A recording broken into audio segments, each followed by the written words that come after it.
नमस्कार, खबर उत्तर प्रदेश में आप सभी का स्वागत है। मैं हूं आपके साथ गरिमा वाजपेयी। रुक करेंगे खबरों, उससे पहले एक नजर आज की हेडलाइंस पर डालते हैं।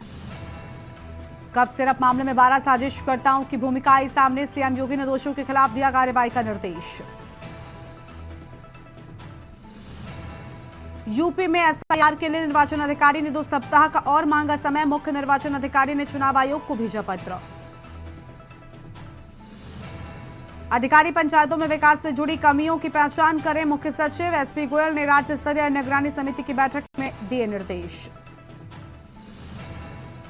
बहराइच की सांप्रदायिक हिंसा में मारे गए रामगोपाल पर आज आएगा फैसला। दुर्गा विसर्जन के दौरान भड़का था दंगा। लखनऊ एयरपोर्ट पर 6 दिनों के बाद सामान्य हुई विमान सेवा। एक भी फ्लाइट नहीं हुई कैंसिल, एक को करना पड़ा डायवर्ट। यूपी में कोहरे ने बढ़ाई मुश्किल। तापमान में गिरावट से बढ़ी ठंड। देर से चल रही ट्रेनें। आप देख रहे हैं के न्यूज, खबरों का सारथी। रुक करते हैं खबरों की ओर। बाराबंकी से बड़ी जानकारी आपको बताते हैं, जहां पर सीएम योगी का बाराबंकी का दौरा कल। अहम जानकारी आपको हम बता रहे हैं। खेती की बात कार्यक्रम में होंगे शामिल। 9 बजे विधानसभा जैतपुर स्थित दौलतपुर गांव में होगा कार्यक्रम। बड़ी जानकारी बाराबंकी से आपको हम बता रहे हैं।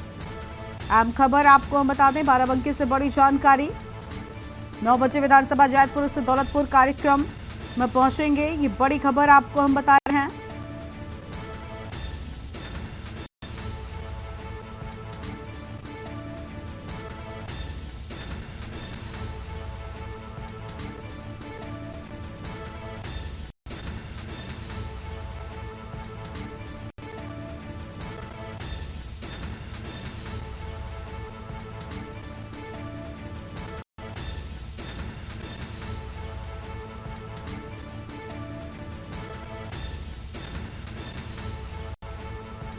बाराबंकी से बड़ी जानकारी आपको हम बता रहे हैं। सीएम योगी का बाराबंकी का दौरा कल।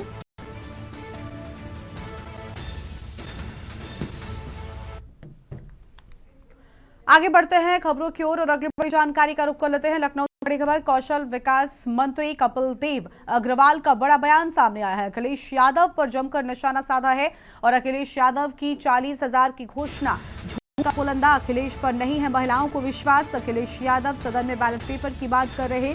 उनको पहले अपने सांसदों से इस्तीफा दिला देना चाहिए और सरकार और चुनाव आयोग पर तभी दबाव बनेगा। राहुल गांधी इस देश के सीरियस नेता नहीं है, प्रदेश में जाकर देश का मजाक बनवाते हैं। ये बड़ी बातें सामने आई हैं।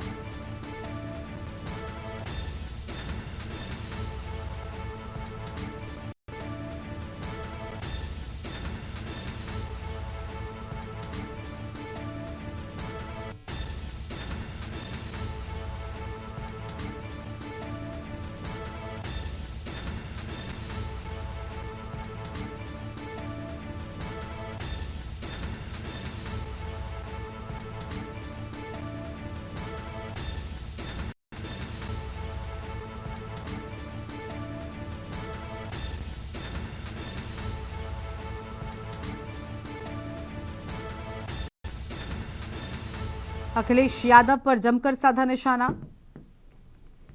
उत्तर प्रदेश के विधानसभा चुनाव भले ही 2 साल बाद हों, लेकिन उससे पहले अखिलेश यादव ने एक बड़ा वादा किया है कि इस बार जो है 40,000 रुपए जो है वो हर गरीब महिलाओं को देंगे। चुनाव से पहले ही बड़ी घोषणा। हमारे साथ मौजूद हैं कपिल देव अग्रवाल जी, इनसे बात करते हैं। सर, किस तरीके से देखते हैं कि एक बड़ी घोषणा? देखिए, ये अखिलेश यादव जी जिस प्रकार से जनता को भड़काने का काम करते हैं, गैर जिम्मेदार टिप्पणी और बयानबाजी करने का काम करते हैं, अखिलेश जी कैसे लगता है कि उनकी सरकार आ रही है। आज ना इस प्रदेश के मुस्लिम समाज का भरोसा उनके प्रति है, ना जनता का भरोसा उनके प्रति है। और जिस 40,000 रुपये की महिलाओं को देने की बात कर रहे हैं, कौन ऐसी महिला प्रदेश के अंदर होगी जो 40,000 रुपये के लालच में अपनी बेटियां, अपने परिवारों की महिलाएं, उनके सम्मान के लिए, उनके सुरक्षा के लिए, उनकी शांति व्यवस्था को भंग करने के लिए समाजवादी पार्टी को वोट देगी। सब जानते हैं कि जब जब समाजवादी पार्टी की सरकार आती है, महिलाओं पर अत्याचार, बलात्कार, गुंडई, अपहरण, अत्याचार ये महिलाओं के साथ होते हैं।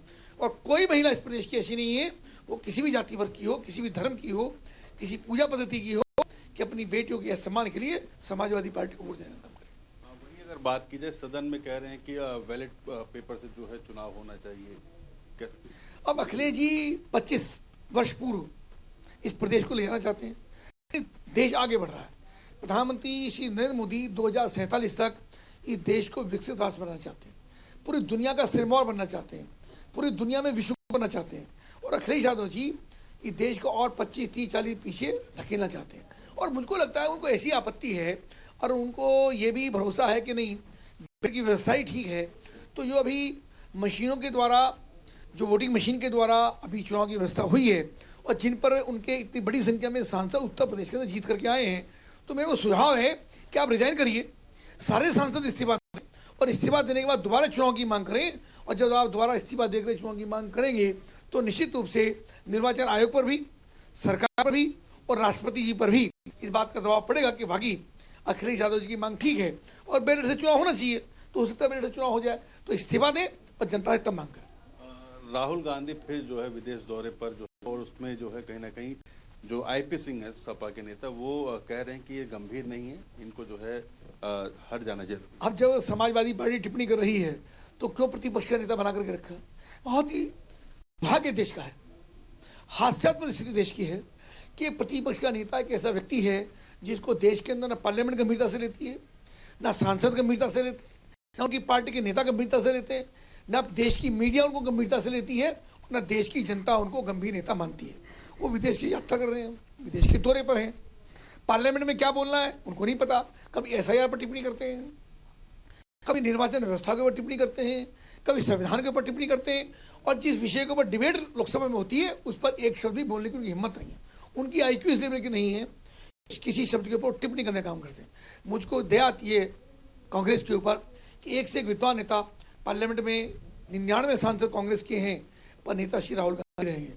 यानी कांग्रेस के सब लोग उनके सामने आत्मसमर्पण कर चुके हैं। ये कोई उनके पास ना आइडियोलॉजी है, ना विषय है, मुद्दा विहीन एक विषय है, और लोग उनको जोकर के रूप में मानते हैं, कोई गंभीरता उसमें कोई लेता नहीं है। और ये कपिल अग्रवाल जी ने साफ तौर पर बोला कि उत्तर प्रदेश के अंदर जिस तरीके की घोषणा अखिलेश यादव कर रहे हैं उन पर जो है कोई भी व्यक्ति, कोई भी जनता विश्वास नहीं करेगी। कैमरा पर्सन आदित्य तिवारी साथ राम भट्ट, के न्यूज, लखनऊ।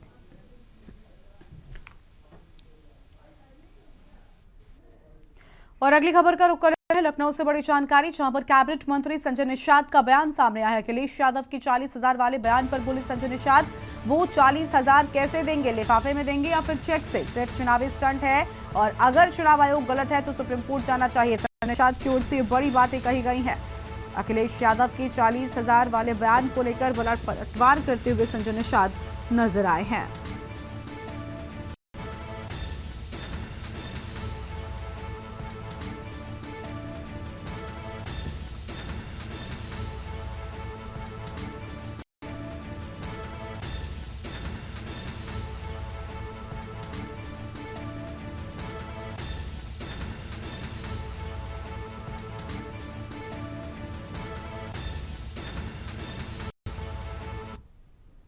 उत्तर प्रदेश सरकार के मंत्री संजय निषाद जी हैं। मंत्री जी, बड़ी घोषणा की है, 40,000 रुपए जो है महिलाओं को देंगे अगर सरकार। उनकी घोषणा नहीं कहते, उसे वादा कहते हैं। घोषणा तो जो सत्ता में रहे उसका घोषणा माना जाता है कि हम उसे इंट्रोडक्ट करते हैं कि ऐसे हम करेंगे। अब वो 40 कैसे देंगे? लिफाफा में देंगे, चेक से देंगे, गिफ्ट देंगे या फंड से देंगे कि चुनावी स्टंट है? फंड और चुनावी स्टंट दोनों में से अब सवाल हो रहा कि नहीं हो रहा है, इस तरीके का ठीक नहीं है। अच्छे कार्य हैं, इनके समय भी अच्छे कार्य हुए हैं, अच्छे कार्यों की सराहना हो। माननीय मुलायम सिंह आए थे तो महिलाओं को, पिछड़ों को उन्होंने आरक्षण दिया भाई। चुनाव में यहाँ क्या नाम है उत्तर प्रदेश में लागू किया था पंचायती राज में कि भाई महिलाएं हैं, तो महिलाओं का सम्मान तो समाजवादी पार्टी के मुलायम सिंह ने किया था। तो उस तरह की बातें होनी चाहिए ना कि भाई 10,000 देकर अगर हमारी सरकार महिलाओं को व्यवसाय करा रही है बिहार में, तो महिलाओं के उत्थान के लिए अगर नहीं करेंगे, सदियों सताई गई हैं महिलाएं, हैं पापी बनाई गई हैं, अनपढ़ बनाई गई, गंवार बनाई गई, गुलाम बनाई गई हैं, तो महिलाओं को उद्धार के लिए अगर मोदी जी ने, योगी जी ने या वहाँ की सरकार ने बिहार में कर दिया, तो ये तो कम से कम धन्यवाद देना चाहिए। कम से कम किसी ने महिलाओं का उद्धार हो रहा। इस तरह का बोल के तब तो जब बोलेंगे तो अब कोई लालच में थोड़ी आने वाला है, तो बोला जाएगा कि वो 10,000 देकर महिलाओं का माखौल उड़ाया जा रहा कि महिलाएं जो पाई गई, उचित नहीं है बयानबाजी। अच्छे कार्यों का प्रचार प्रसार होना चाहिए।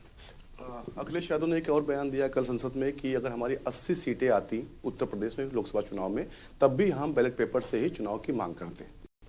अरे आप, सर्वदलीय बैठक होती है चुनाव आयोग में, सर्वदलीय बैठक में आवाज उठाई जाती है चुनाव आयोग को, ऐसे ऐसे सलाह हमेशा चुनाव सर्वदलीय बैठक करता है। अगर चुनाव आयोग गलत कर रहा है तो सुप्रीम कोर्ट जाए एविडेंस के आधार पर। ये बाहर में जितने माहौल खराब करेंगे, तो चुनाव आयोग एक स्वतंत्र एजेंसी है, चुनाव आयोग एक संवैधानिक एजेंसी है, तो संविधान का माहौल होगा। जितने इस तरह का बयान करेंगे वैसे बिहार वाली दशा हो जाएगी। बस बता रहा हूँ। और ये राहुल, मैं तो इतना समाजवादी पार्टी कहूँगा कि कांग्रेस का पाप अपने सर पर न ढोए। जो भी जैसे ट्रक के पीछे लिखा रहता ना, सटलाता गैला, तो वैसे ही कांग्रेस से सटेंगे तो फिर ऐसे जाएंगे। 100 सीट दिया था 2017 में, हम 12 मांग रहे थे, नहीं दिया। 100 सीट लेके कांग्रेस ने डुबा दिया सपा को, है भाई। हम जब से आए हैं तब से क्या हुआ, कांग्रेस और हाथी साफ हो गए, साइकिल हाफ हो गए, और भाजपा निषादों के साथ हो गई। और देखो फिर वहाँ भी आप देखो, तेजस्वी ने कांग्रेस को, जब कांग्रेस मतलब कांग्रेस की डूबती जहाज जो बैठे खत्म हो गया, तो आज के दिन में इनको दूरी बना रखना चाहिए। कांग्रेस का पाप, देश के 578 जातियों के साथ अन्याय किया कांग्रेस ने, देश को आज़ाद कराने वाली जातियों के साथ अन्याय किया, देश के संविधान के साथ अन्याय किया है। जिनका हक है वो मारा है। नोट और नौकरी के चोरी का आरोप है कांग्रेस के पास, इस तरीके का कि भाई लेदरमैन, मिल्कमैन को मिल गया, लेदरमैन को मिल गया, अदरमैन कहाँ चलेगा। तो अदरमैन अब जाग गए हैं, कहते अरे यार ये तो यही है कि जब इनके साथ रहोगे तो बस इनको हाथी और साइकिल याद आएंगे, बाकी याद नहीं आएगी। इसलिए कांग्रेस को हटाओ, तब अपना हिस्सा पाओ, मोदी योगी के साथ आओ। साथ उत्तर प्रदेश सरकार के मंत्री संजय निषाद जी, जिनका साफ तौर पर कहना कि 40,000 की जो वादा अखिलेश यादव ने किया है वो उससे काम नहीं चलेगा, बल्कि अच्छे काम करें। लखनऊ से के न्यूज के लिए अश्विनी कुमार, सहयोगी आदित्य के साथ। आगे बढ़ते खबरों की ओर। लखनऊ से अगली बड़ी जानकारी आपको हम बताते हैं, जहां पर 677 बाउंस चेकों का फर्जीवाड़ा उजागर। राजस्व निरीक्षकों के चेकों से दिखाया गया भुगतान फर्जी। अहम जानकारी आपको बता रहे हैं, नगर निगम में 677 चेक बाउंस हुए, नगर निगम को मिलने वाली रकम फंसी। लेखा विभाग के द्वारा हाउस टैक्स के मिलान से खुलासा, बड़ा अंतर पाए जाने पर नगर आयुक्त ने कराई जांच।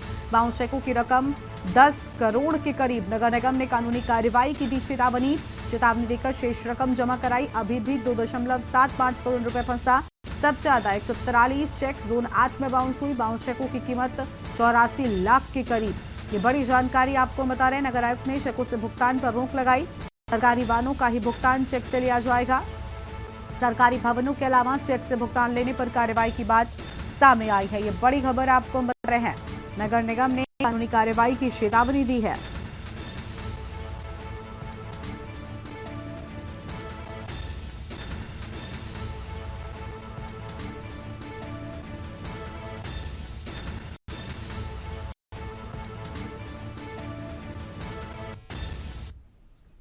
एक बार फिर चेक बाउंस का मामला सामने आया है। लेखा विभाग ने जब भुगतान की हुई चेकों का मिलान किया, जिससे टैक्स जमा किया गया, तो मामला उजागर हुआ। उसके बाद नगर आयुक्त ने इसकी जांच कराई और जांच में पूरा मामला साफ हो गया। पिछले साल भी इस तरह का मामला सामने आया था, जिसमें तमाम जो राजस्व निरीक्षक हैं, उन्होंने ज़्यादा से ज़्यादा भुगतान कराने के लिए, हाउस टैक्स जमा कराने के लेकर के जो है चेकें ले ली थी। बाद में वो चेकें बाउंस हो गई थी, जिसके बाद तत्कालीन नगर आयुक्त इंद्रजीत सिंह ने चेकों द्वारा जो भुगतान था उस पर रोक लगा दी थी। लेकिन इस बार एक बार फिर 677 चेकें बाउंस हो गई। हालांकि ज्यादातर लोगों से संपर्क कर उनको कानूनी कार्रवाई से अवगत कराया गया, जिसके बाद लगभग लोगों ने जो है भुगतान कर दिया। लेकिन अभी भी 2 करोड़ 75 लाख के आसपास भुगतान जो है वो नगर निगम का फंसा है। आपको बता दें 677 जो चेकें थी उसमें लगभग 10 करोड़ रुपया नगर निगम का फंसा था। ऐसे में कहीं ना कहीं सवाल खड़ा होता कि आखिर राजस्व निरीक्षक जो हैं वो किस दबाव के चलते इस के काम करते हैं, जबकि पिछले जो नगर आयुक्त थे उन्होंने साफ तौर पर मना किया था कि चेकों से भुगतान नहीं होगा। अब जब पूरा मामला सामने आया उसके बाद देखा जा रहा है कि नए नगर आयुक्त गौरव कुमार हैं, उन्होंने भी साफ तौर पर कहा है कि अब चेकों से भुगतान नहीं होगा, सिर्फ जो सरकारी भवन है उनका ही चेक के माध्यम से टैक्स का भुगतान लिया जाएगा। ऐसे में कहीं ना कहीं अब जो ज्यादा से ज्यादा टैक्स जमा करने की को लेकर के अपनी वाहवाही लूटते थे, उनके लिए भी कहीं ना कहीं संशय बना हुआ है। ऐसे में अब देखना होगा कि आने वाले समय में किस तरीके से चेकों का भुगतान होता है। निश्चित तौर पर अगर बात करें से ज्यादा जोन 8 में चेक बाउंस हुई, जिनकी संख्या 143 है। इसको लेकर के पूरे प्रकरण को लेकर के नगर आयुक्त ने सख्ती बरतते हुए कहा है कि अगर आप चेकों से भुगतान हो तो निश्चित तौर पर तमाम जो कर्मचारी अधिकारी होंगे उन पर कार्रवाई होगी। लखनऊ से के न्यूज के लिए अश्विनी कुमार सहयोगी आदित्य के साथ।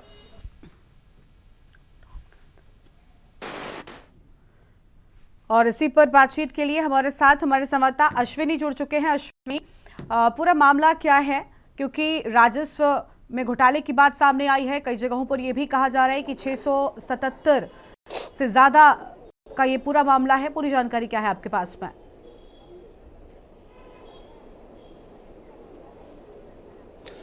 बिल्कुल बता दें आपको, लखनऊ नगर निगम हर साल टैक्स वसूली करता है और टैक्स वसूली में बड़ी संख्या में चेकों के माध्यम से भुगतान किया जाता है। अगर बात करें साल की तो बड़ी संख्या में आज जो है चेकें वो बाउंस हुई, जिनकी संख्या 677 है।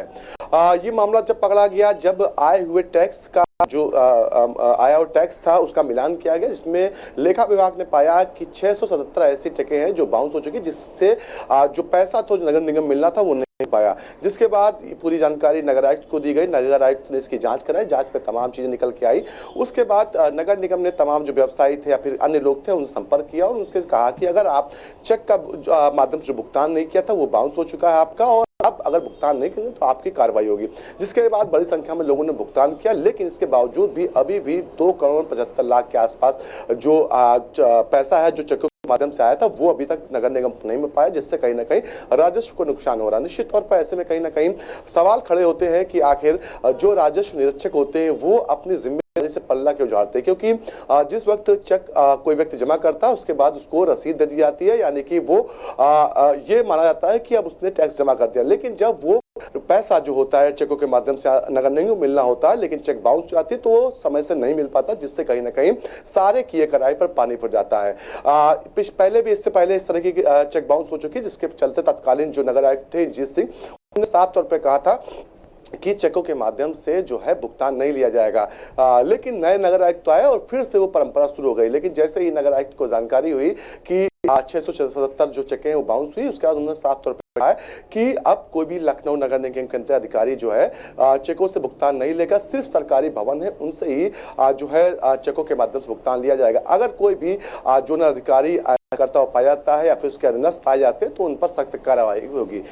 निश्चित तौर पर एक बड़ा वाकया है और उसको लेकर के अब नगर आयुक्त सख्ती बरत रहे हैं, जिसके चलते कहीं ना कहीं अब देखना होगा कि जो बचा हुआ पैसा वो कितने दिन में नगर निगम तक पहुंचता है। जी बिल्कुल, देखना होगा कि नगर निगम ने जो चेतावनी दी है, चेतावनी के बाद क्या एक्शन लिया जाता है और कितना फायदा होता है और किस तरीके से कानूनी कार्रवाई की जाती है। शुक्रिया अश्विनी आपका हमारे साथ जुड़ने के लिए और अहम जानकारी के लिए। बड़ी खबर आपको बता रहे हैं, चेतावनी देकर शेष रकम जमा कराई। बड़ी जानकारी लखनऊ से आपको हम बता रहे हैं।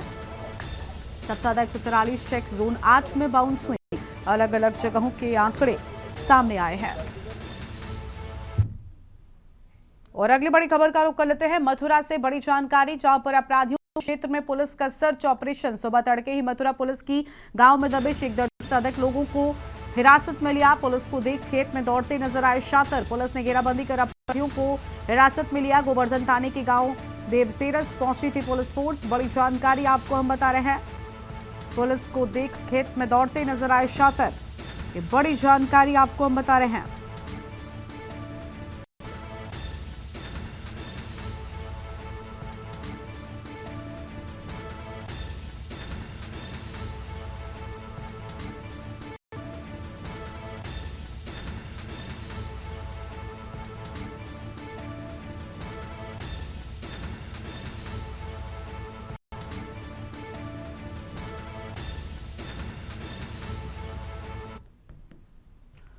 आगे बढ़ते हैं खबरों की ओर और अगली बड़ी जानकारी सीतापुर से, जहां पर कोहरे के चलते खड़े ट्रक से टकराई प्राइवेट बस। हादसे में बस सवार 4 यात्री घायल हो गए। एम्बुलेंस की मदद से घायल यात्रियों को लाया गया सीएचसी। बस में सवार थे करीब 40 यात्री। तमौर से सीतापुर आ रही थी प्राइवेट बस। लहरपुर कोतवाली क्षेत्र के लालपुर के पास हुआ हादसा। बड़ी जानकारी आपको हम बता रहे हैं। बस में करीब 40 यात्री सवार थे।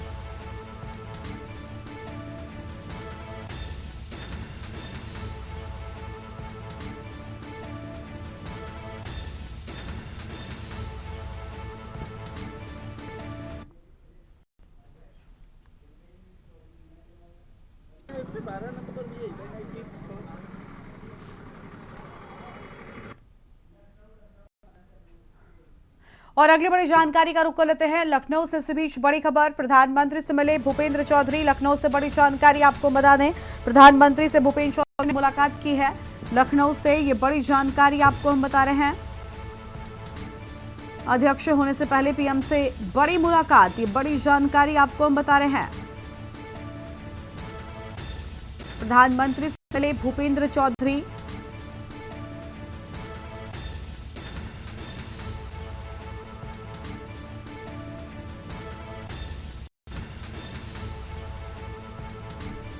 लखनऊ से बड़ी खबर, अध्यक्ष होने से पहले पीएम से बड़ी मुलाकात।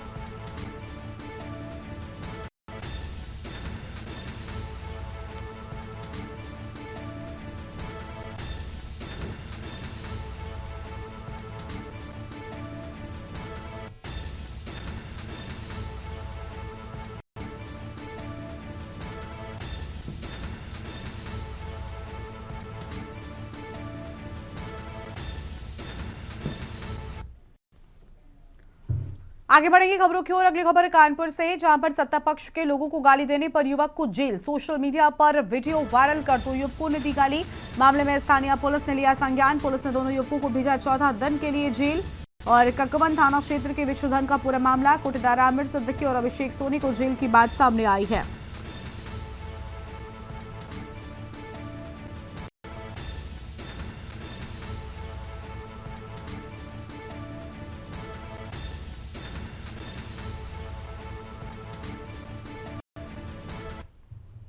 आगे बढ़ते हैं खबरों की ओर। सीतापुर से बड़ी जानकारी, जहां पर तालाब में पड़ा मिला इंजीनियर अनुज वर्मा का शव। ग्रामीणों ने दी पुलिस को सूचना। मौके पर पहुंची पुलिस ने शव व बाइक को निकाला बाहर। गुडम्बा थाने के अलकापुरी कॉलोनी का निवासी इंजीनियर बहराइच जिले में मोबाइल टावर कंपनी में कर रहा था नौकरी।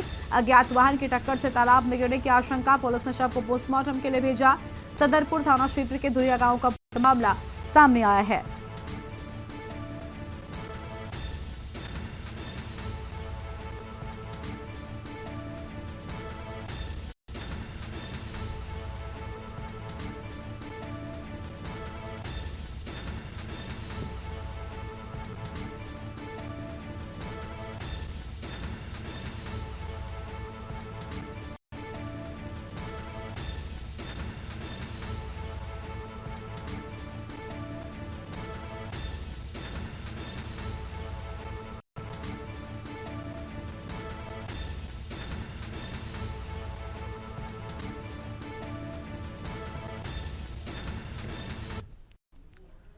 आगे बढ़ते हैं खबरों की ओर। अगली खबर बुलंदशहर से, जहां पर सुन्नी वक्फ के 1000 से अधिक संपत्तियों के नहीं मिले कस्टोडियन। मुतवल्ली 1021 संपत्तियों को वक्फ बोर्ड की वेबसाइट उम्मीद पर नहीं कराई गई दर्ज। उम्मीद पोर्टल पर सुन्नी वक्फ बोर्ड के 3643 में से 2664 वक्फ संपत्तियों को किया गया रजिस्टर्ड। शिया वक्फ के 83 में से 83 संपत्तियों को उम्मीद पोर्टल पर दर्ज कराया गया। सुन्नी वक्फ बोर्ड के 1021 संपत्तियों को नहीं किया गया।